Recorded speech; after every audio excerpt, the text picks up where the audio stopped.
Donc, phase suivante, le câblage. Alors, pour travailler, il vous faut une pince coupante, d'accord, et une pince à dénuder, indispensable. Et puis les éléments de câblage que vous allez avoir à faire pour construire votre enceinte amplifiée. On peut commencer par la préparation des petits câbles du connecteur de pile. Sur votre plan de câblage, on vous donne une dimension, une longueur. Alors par exemple, là, dans mon exemple, on nous donne en longueur 90 mm, plus ou moins 5 mm. Il faut comprendre qu'un câble, on peut toujours le raccourcir, mais on ne peut jamais le rallonger une fois qu'il a été coupé. Donc prenez bien toujours un petit peu plus que la valeur qui est là. Donc on me dit 90 mm, je vais prendre carrément 100 mm. Donc d'abord, je coupe mon câble à la bonne longueur.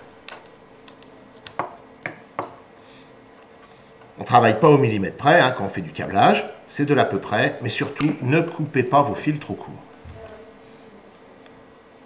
Étape suivante, il faut dénuder chaque câble. En fait, il s'agit de retirer la partie isolante à l'extrémité de chaque fil. Vous utilisez pour cela une pince à dénuder.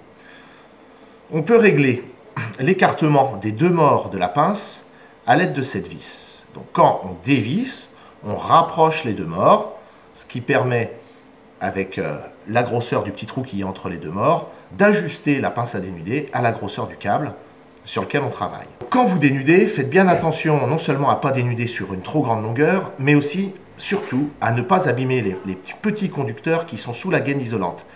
Ça, vous le faites quand vous avez serré de façon trop étroite la distance entre les deux morts de la pince à dénuder. Donc, commencez par une pince à dénuder à la limite mal réglée trop large, et petit à petit, par essais successifs, vous arrivez au bon écartement. Mais surtout, n'abîmez pas les petits conducteurs qui sont ici, qui sont en dessous la gaine isolante. Ensuite, vous avez à torsader l'extrémité de chaque partie dénudée. Donc, voilà, simplement ce geste-là.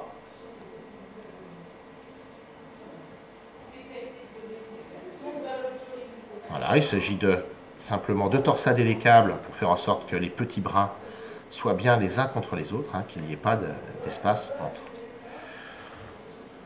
Étape suivante, étamer.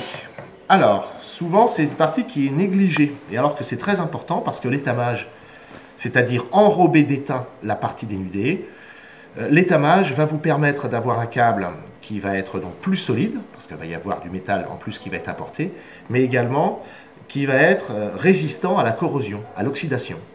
L'étain va venir protéger cette partie du câble, et puis votre câblage va pouvoir durer dans le temps sans problème.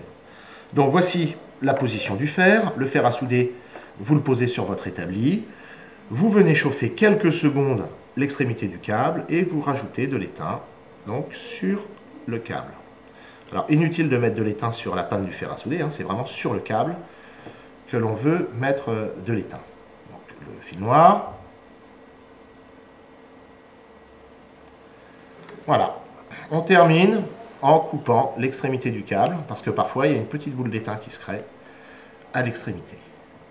Alors autre exemple rapide, le câble du haut-parleur. Donc là, on voit bien que le câble est un petit peu plus gros que le précédent. Il faut donc régler différemment la pince à dénuder pour dénuder sans abîmer. Vous voyez, il faut prendre son temps, bien enlever la partie isolante pour ne laisser apparaître que les conducteurs. On remarque que là, c'est du fil de cuivre. On voit bien la différence de couleur par rapport au câble précédent.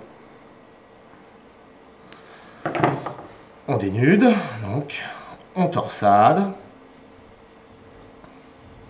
et on étame, toujours le même principe, afin d'avoir un câble résistant dans la durée.